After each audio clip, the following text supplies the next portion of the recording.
అదే RTV app వార్తల్ని క్షణాల్లో చదివే అవకాశం ఉంటుంది. ఒక న్యూస్ పేపర్, ఒక టెలివిజన్ ఛానల్ మీ చేతుల్లో ఎప్పుడూ ఉంటాయి. రాష్ట్రంలో సార్వత్రిక ఎన్నికల నేపథ్యంలో నేటి నుంచి నామినేషన్ పర్వం అయితే ప్రారంభమైంది. మొదటి రోజు వైసీపీ నుంచి అయితే మాత్రం ఎమ్మెల్యే అభ్యర్థి ఈ రోజు నామినేషన్ వేయడం జరిగింది. నెల్లిమర్ల నియోజకవర్గానికి సంబంధించినటువంటి ఎమ్మెల్యే అభ్యర్థి మనతో పాటు ఉన్నారు. ఆయన తెలుసుకుందాం. సార్ నమస్తే సార్, చెప్పండి సార్, ఈ రోజు చూసుకుంటే ఏ విధంగా మీరు ప్రజలకు భరోసా ఇస్తూ వెళ్తున్నారు? ఈ రోజు మొదటి రోజుగా చూసుకుంటే వైసీపీ ఎమ్మెల్యే అభ్యర్థుల తరఫున అయితే మాత్రం మొట్టమొదటిగా మీరే ఈ రోజు మొదటి రోజు మీరైతే నామినేషన్ దాఖలు చేయడం జరిగింది. ఎటువంటి భరోసా ఇచ్చుకుని వెళ్తున్నారు ప్రజలకి?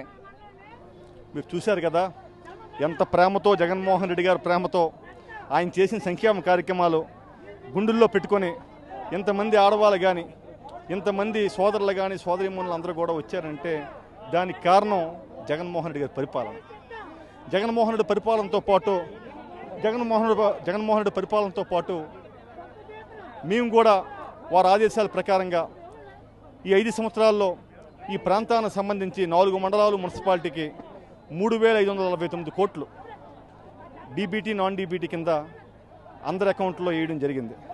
ఇవాళ ఎయిర్పోర్ట్ కూడా నిర్మాణం గత ప్రభుత్వంలో ఏమీ జరగకుండా కొబ్బరికాయ కొడితే మరి 4 సంవత్సరాలు టైం తీసుకొని జగన్మోహన్ రెడ్డి గారు న్యాయపరమైనటువంటి సుప్రీంకోర్టు హైకోర్టులో ఉన్నటువంటి కేసులన్నీ కూడా ఏవైతే ఉన్నాయో చికాకులు తొలగించి R&R ప్యాకేజీగా లింగాల వలస ఇతర గూడప వలస ఇతర ప్రాంతాల్లో ఊర్లు నిర్మాణం చేసి వాళ్ళందరికీ కూడా కేసులు కూడా 186 మంది మీద అన్యాయం కేసులు ఉంటే ఆ కేసులన్నీ కూడా క్యాబినెట్లో పెట్టి ఆ కేసులన్నీ విత్డ్రా చేయించి అందరికీ డబ్బులు ఇచ్చి ఇవాళ చేసినటువంటి ఘనత ముఖ్యమంత్రి గారిది. ముఖ్యమంత్రి గారు అన్నారు అని అంటే చేస్తారు. మరి ఈసారి కూడా 2019తో పాటు 24లో కూడా నాకు కానీ పార్లమెంట్ సభ్యుడికి కానీ మళ్ళీ వైఎస్ఆర్సీపీ పార్టీ తరఫున మాకు టికెట్లు ఇచ్చినందుకు మీ ఛానల్ ద్వారా జగన్మోహన్ రెడ్డి గారికి మా ప్రధానికం తరఫున అందరం కూడా మరి పాదాభివందనాలు తెలియజేస్తున్నాం. ఎందుకంటే ఇవాళ కూడా అప్పుడు కూడా 29,750 ఓట్లతో గెలిచాం. అంటే జిల్లాలో 2 జిల్లాలో శ్రీకాకుళం జిల్లాలో అత్యధిక మెజార్టీ ఇచ్చారు. ఇవాళ కూడా నాన్ లోకల్ క్యాండిడేట్ ఆవిడ వ్యాపార రీత్యా వచ్చి అనేక మంది స్టూడెంట్స్ని కూడా మోసం చేసి ఎవరికి ఉద్యోగాలు ఇవ్వకుండా ఈ మధ్యకాలంలో తాత్కాలికంగా కొంతమంది కార్యకర్తల పిల్లలకు ఉద్యోగాలు ఇస్తుంది, ఉద్యోగం ఇచ్చినట్టు యాక్షన్ చేస్తుంది. ఆ యాక్షన్ చేసి మా పార్టీలో ఉన్నటువంటి వాళ్ళు కూడా కొందరు కొండిగా వేసుకున్నారు. ఇవాళ రాష్ట్రంలో మీ అందరికీ తెలుసు, పవన్ కళ్యాణ్ గారు ప్యాకేజ్ ఇస్తారు, వారు పార్టీది అంతకంటే ప్యాకేజ్ ఇవ్వడు. మా పార్టీ నాయకులు కూడా ప్యాకేజ్ తీసుకొని వెళ్తున్నారని చెప్పని మా అందరికి కూడా జనమందరికి కూడా తెలుసు. వెళ్ళినప్పుడు కూడా ఇక్కడ ఉన్నటువంటి జగన్మోహన్ రెడ్డి మీద ఉన్నటువంటి అభిమానం, ప్రేమ, ప్రతి అక్క చెల్లెమ్మ చూపిస్తున్నటువంటి అభిమానాన్ని 100% నేను గెలిచినట్టుగా ఎంత మెజార్టీ వస్తుందో అని చెప్పి చూసుకోవాలి తప్పితే గెలుపుకి డోకా లేదు. ఇంకోటి కూడా ఆలోచన చేయాలి. ఇవాళ చంద్రబాబు నాయుడు గారు పార్టీ టికెట్ అమ్ముకున్నారు, పవన్ కళ్యాణ్ గారు కూడా. ఇక్కడ నాతో పాటు నేను తెలుగుదేశంలో 2004 నుంచి 4 వరకు కూడా తెలుగుదేశంలో ఉన్నాను. నాతో పాటు ప్రయాణం చేసినటువంటి నా మిత్రులు, నా ఆత్మీయ బంధువులైనటువంటి ఎంతోమంది ఎంపీపీలుగాను అలానే జడ్పీటీసీలుగా సీనియర్ నాయకులుగా ఉండిపోయారు తప్పితే ఈ సామాజిక వర్గం నారాయణ స్వామి తరువాత వాళ్ళకి అవకాశం వస్తుందని చెప్పని మరి కోటి ఆశలు పెట్టుకున్నారు. మరి వాళ్ళకి రాకపోవడం అనేది దురదృష్టం. వాళ్ళకి ఒక ఎన్ఆర్ఐ క్యాండిడేట్ని, ఒక రకమైనటువంటి సంస్కారం సభ్యత అయిన క్యాండిడేట్ని అప్పచెప్తే ఆవిడతో కలిసి వెళ్ళలేక, వారవలేక, భరించలేక మా రాజకీయ భవిష్యత్తు మరి ఎందుకు మాకు కూడా 52-53 సంవత్సరాలు వచ్చాయి. నాకంటే పెద్దవాళ్ళు ఉన్నటువంటి వాళ్ళు కూడా ఉన్నారు. వాళ్ళందరి తాలూకా జీవితాలని ఇవాళ తెలుగుదేశం పార్టీ తాకట్టు పెట్టి తుంగలో తొక్కినట్టుగా అని చెప్పని మరి సందర్భంగా మనవి చేస్తూ మరి మీ అందరూ కూడా గమనించాలా. భావి తరాల వారందరికి కూడా ఈ ప్రాంతం వాళ్ళకే టికెట్ ఇవ్వాలా.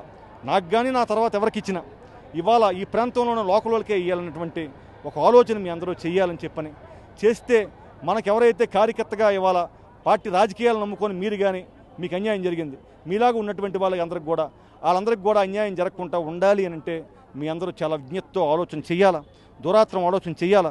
చేస్తేనే, లేకపోతే రాజకీయ పార్టీలు ఇవాళ ఎన్ఆర్ఐ వచ్చింది, మొన్నటి వరకు ఎంపీకి రఘురామకృష్ణరాజు కోట్లు ఖర్చు పెడతాడు ఇస్తామని చెప్పని అదొక తెలుగుదేశం పోగసేసింది.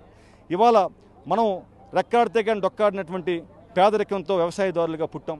మనందరం కూడా మన పెద్దలు, మనకు ముందు ఉన్నటువంటి పెద్దలని పూజ్యులు నారాయణ స్వామి గారిని ఆదర్శంగా తీసుకోవాలి. ఎన్నిసార్లు అయినా ఆయనకి ఇచ్చారు. ఇక ఈ జిల్లా పెద్దలైనటువంటి తెలుగుదేశాన్ని భుజస్కంధాల మీద తీసుకొని జిల్లాకి 12 సీట్లు గెలిపించి, జిల్లా పరిస్థితి గెలిపించి, ఎంపీ గెలిపించినటువంటి పూజ్యులు అశోక్ గజపతిరాజు గారికి కూడా అన్యాయం జరిగిందని చెప్పని సందర్భంగా మీకు మనవి చేస్తూ మరి మీ అందరూ కూడా విజ్ఞతతో ఆలోచన చేయాలా. లోకల్ నాన్ లోకల్ అని మన ఫీలింగ్ తెచ్చుకోవాలా. లేకపోతే ఇలాగే టికెట్లు అమ్ముకోవడం వస్తే రేపు రాబోతుంది ఈసారికి వచ్చింది అతిథి గజపతికి, రేపు కూడా ఏ ఎన్ఆర్ఐ వస్తే ఆవిడకి కూడా ఇవ్వడం మానేస్తారు.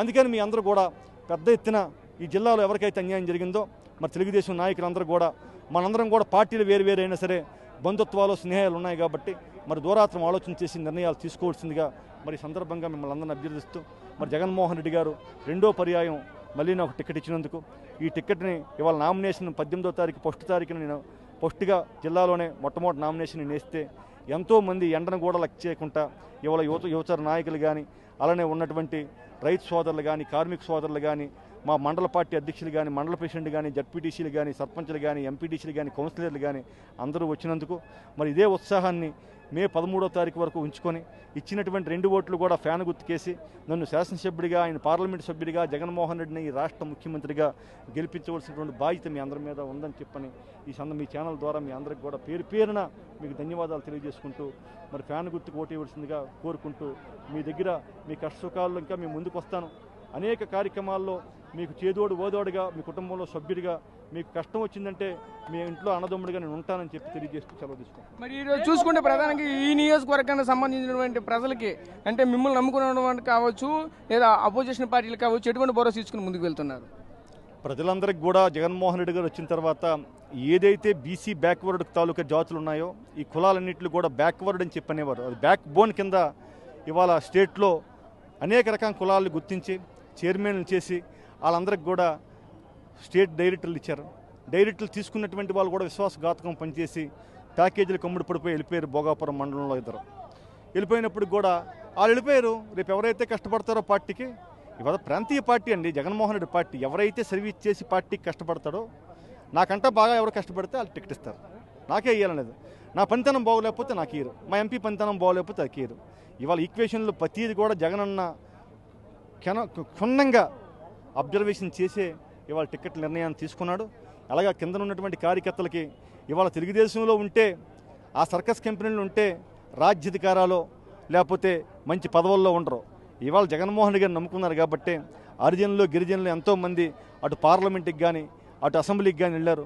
ఎంతోమందికి రాజకీయ ఓనామాలు లేనటువంటి వాళ్ళు తెలియనటువంటి వాళ్ళు కూడా ఇవాళ రాజ్యాధికారాలు వచ్చాయంటే జగన్మోహన్ రెడ్డి గారు బట్టే వచ్చింది. నేనైతే 2009లో మరి వాళ్ళ నాన్నగారు అయినటువంటి పూజ్యులు మహానుభావుడు మహానేత రాజశేఖర టైంలోనే సత్యబాబు గారు అండదండలతో మరి నాకు చిన్నసీని గారు అందరూ సపోర్ట్తో ఆ రోజు 2009లో నేను శాసనసభ్యుడు అయ్యాను. నాకైతే ఇది రెండో పర్యాయం. కొత్తగా అయినటువంటి రాజకీయ జీవితం ఇచ్చారంటే మా ఎంపీ అయ్యాడంటే దానికి కారణం జగన్మోహన్ రెడ్డి కదండి. లేకపోతే పార్లమెంట్లోకి వెళ్ళినటువంటి ఛాన్స్ ఎప్పుడైనా వస్తుందా? ఎంతకీ కారణం జగన్మోహన్ రెడ్డి గారు. ఆయన చల్లగా ఉంటే ఈ తాలూకా బ్యాక్వర్డ్ కులాలన్నీ క్యాస్టులన్నీ కార్యకర్తలు అందరూ కూడా అందరం బాగుంటామని చెప్పని ఈ సందర్భంగా మనం చేస్తున్నాను. అందరూ కలిసికట్టుగా ఇదే ఉత్సాహంతో ఇదే స్ఫూర్తితో ఉండి పనిచేయాలని చెప్పని మీ ఛానల్ ద్వారా కోరుకుంటున్నాను. Thank you. అదే పరిస్థితి. అయితే ఈ నియోజకవర్గం సంబంధించి ఈ రోజు నామినేషన్ దాఖలైంది. అయితే ఈయన యొక్క పేరు ఏ ప్రఖ్యాతి ఎంత ఉన్నదో ఈ యొక్క జనాలు వేలాది జనం అయితే మాత్రం ఈ రోజు ఇక్కడికి రావడం అయితే జరిగిన పరిస్థితి చూస్తున్నాం. అంతేకాకుండా ప్రతి ఒక్కరిని కూడా గుర్తిస్తాం, ప్రతి ఒక్కరు నామినేట్ పోస్ట్ ఇస్తాము, ప్రతి ఒక్క కార్యకర్తను కూడా జగన్మోహన్ రెడ్డి గుర్తిస్తారు. కనుక ఖచ్చితంగా అయితే మమ్మల్ని ప్రజలే దర్శిస్తున్నారు. అభివృద్ధి పనులు అయితే మాత్రం మేము చేసి పెట్టాము. ఎంతవరకు ఉన్నటువంటి భోగాపురం ఎయిర్పోర్ట్ని అయితే మాత్రం విస్తృతంగా ఈ రోజు అభివృద్ధి పదంలో తీసుకుని వచ్చామని చెప్తున్న పరిస్థితి కనిపిస్తుంది. కెమెరా పర్సన్ నాయుడుతో రాజేష్, RTV నెల్లిమర్ల నుంచి. మరిన్ని వీడియోస్ కోసం ఛానల్ ని సబ్స్క్రైబ్ చేయండి. లేటెస్ట్ అప్డేట్స్ కోసం వాట్సాప్ ఛానల్ ని ఫాలో చేయండి. అండ్ లింక్ డిస్క్రిప్షన్ లో ఉంది.